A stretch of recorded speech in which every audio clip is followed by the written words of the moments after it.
Hello, ladies and gentlemen, and welcome back to the podcast. And today I'm going to go my review of Monday Night Raw.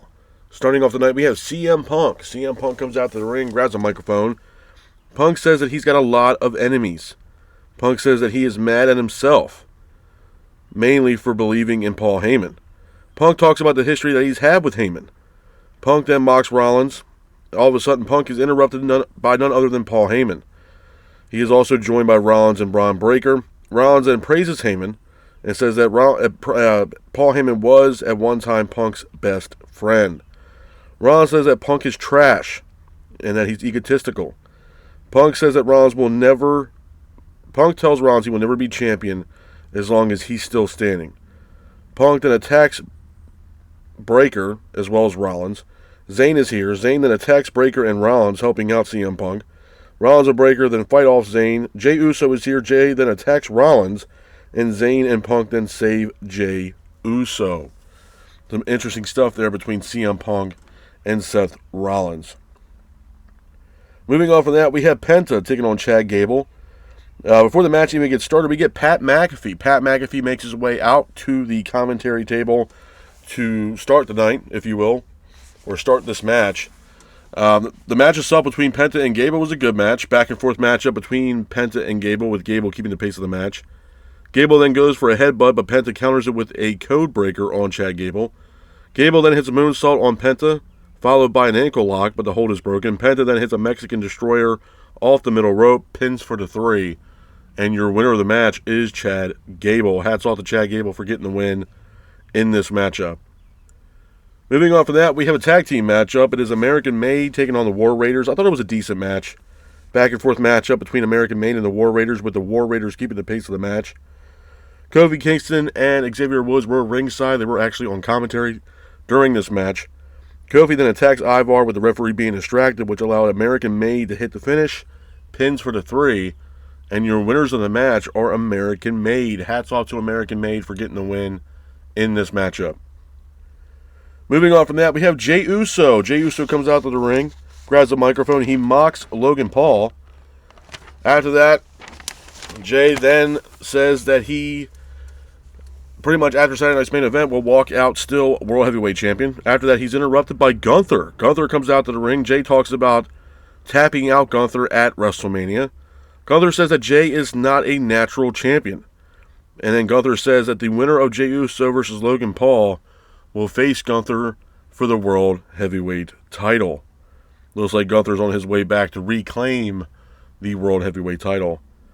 Moving on from that, we go into our next match of the night. To me, honestly, match of the night. It's AJ Styles taking on Finn Balor. I thought it was a really good match, man. Back and forth matchup between Styles and Balor, with Styles keeping the pace of the match. Styles and Balor then both exchange in the middle of the ring, with Styles hitting a Styles Clash on Balor for a near fall. Penta then is here. He attacks the Judgment Day, which allowed AJ Styles to hit a phenomenal forearm on Finn Balor, pins for the 3. And your winner of the match is AJ Styles. Hats off to AJ Styles for getting the win in this matchup. Moving on from that, we have Becky Lynch. Becky Lynch comes out the ring, grabs a microphone. She talks about Backlash. Lynch says that she didn't lose against Lyra at Backlash because Becky went home and had tequila while Lyra had to go to the hospital. After that, Lynch mocks Lyra as well as the fans. She also puts the women's locker room on notice. Moving on from that, we go into our main event on Monday Night Raw. It's a tag team matchup. It is Io Sky teaming up with Rhea Ripley to take on Roxanne Perez and Julia. The match itself, man, I thought it was a decent match. It was a good match. Back and forth matchup between both teams, with Io and Rhea keeping the pace of the match, with Rhea securing the win by hitting a Riptide on Julia, pinning Julia for the 3. A couple of things I'm going to talk about, man, when it pertains to Monday Night Raw before I get the hell up out of here. Number one, man, for what it's worth, obviously I wasn't expecting a big Monday Night Raw coming out of Backlash. I still believe Backlash, to me, was better than WrestleMania Night 1. It might be a hot take for a lot of people, and that's fine. But to me, the matches that we got on Backlash were really good. And I told you guys before, I'm all for quality over quantity. There's no reason to have, 10 to 12 pay-per-view matches every single time that, WWE has a PLE. I think 5 to 6 matches are good enough. And every single one of those matches actually meant something. So I was all for it. To me, this Monday Night Raw that we got last night was kind of like a middle of the road Monday Night Raw, if you honestly had to ask me. I think everything's going to start slowly building towards June for Money in the Bank. I believe that's the next PLE for WWE, so obviously they're going to slowly start building for that. They got qualifying matches, I believe, taking place on SmackDown, followed by Monday Night Raw the following week. So we're going to start getting qualifying matches where the winners will qualify to enter the Money in the Bank, which takes place June 7th. So it was kind of a middle of the road Monday Night Raw. It wasn't like something that was super special, and I really wasn't expecting a whole lot.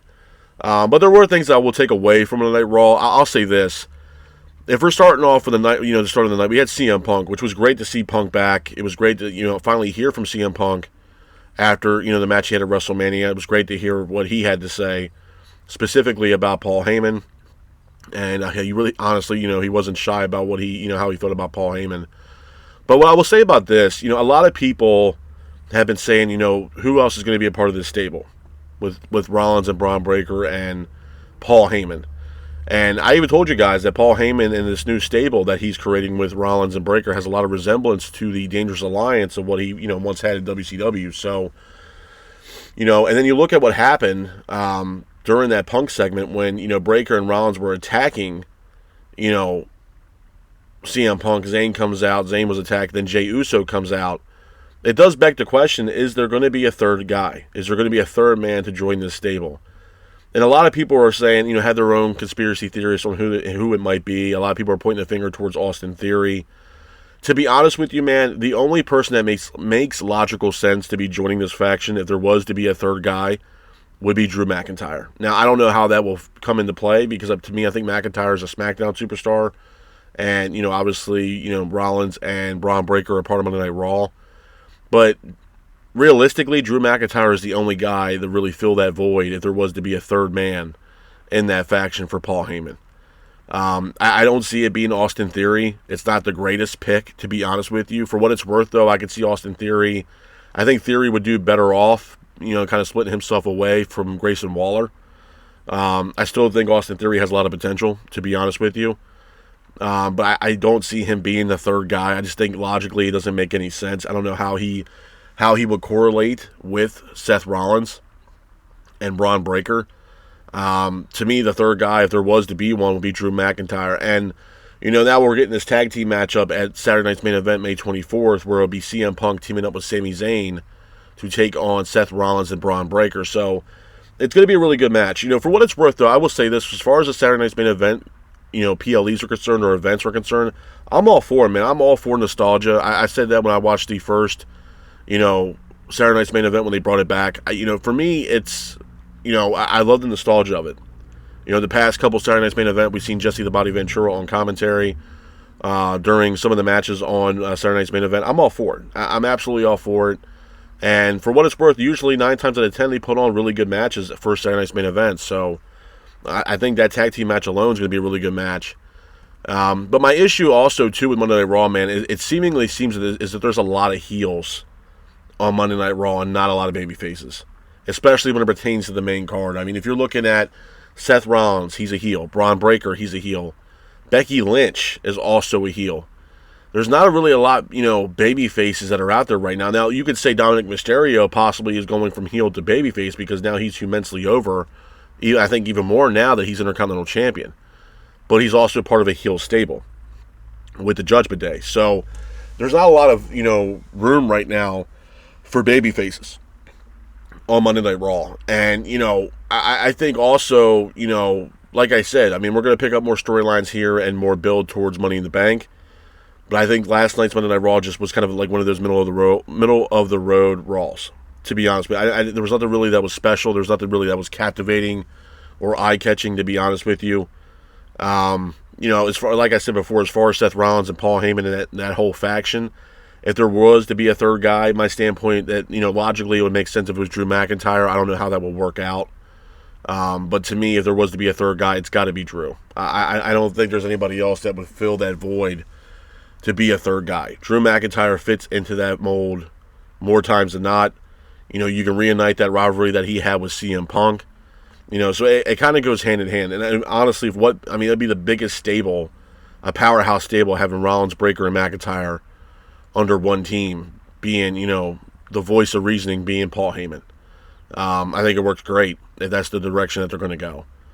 But like I said, man, it's one of those things where, I'm not going to sit here and say that, Raw doesn't need to be 3 hours. I'm not saying, I'll say SmackDown desperately needs to go back to 2 hours. I'll say that. 3 hours for SmackDown is just ultimately just destroying the SmackDown brand, to be honest with you.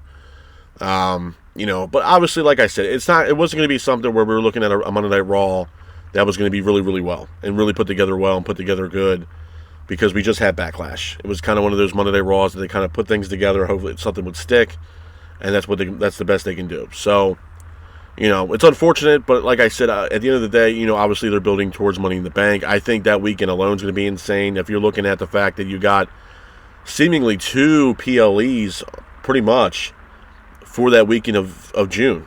I think it's June 7th. You got Money in the Bank, and then you got Worlds Collide with NXT, AAA, and the main roster all being a part of that Worlds Collide show. So it's going to be great. I mean, this will be the first time that we would see WWE working together with AAA.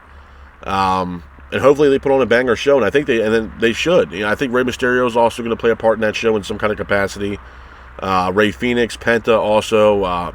Be very surprised if we don't see Grande Americano as well as a part of that Worlds Collide show. So we're going to see how it plays out, man. I think, it's going to be great to see what the talent can do, what we can see from the AAA talent. I know that WWE has kind of signed a couple of their talents, like Vikingo and La Parka, for what I understand. I don't know for a fact if Del Rio has signed a deal with WWE or not. So we're going to see. I don't even know if Del Rio is even going to be a part of the Worlds Collide show. I have no idea. So, but for what it's worth, I'm all for it, man. I like the fact that they're, WWE's broadening their horizons. They're working with other companies like TNA, and now with acquiring AAA. We're going to see how it plays out in June 7th, man, and see what happens at Worlds Collide. So I'm all for it, and I'm definitely looking forward to it. But, yeah, I mean, like I said, man, at the end of the day, Monday Night Raw wasn't the greatest.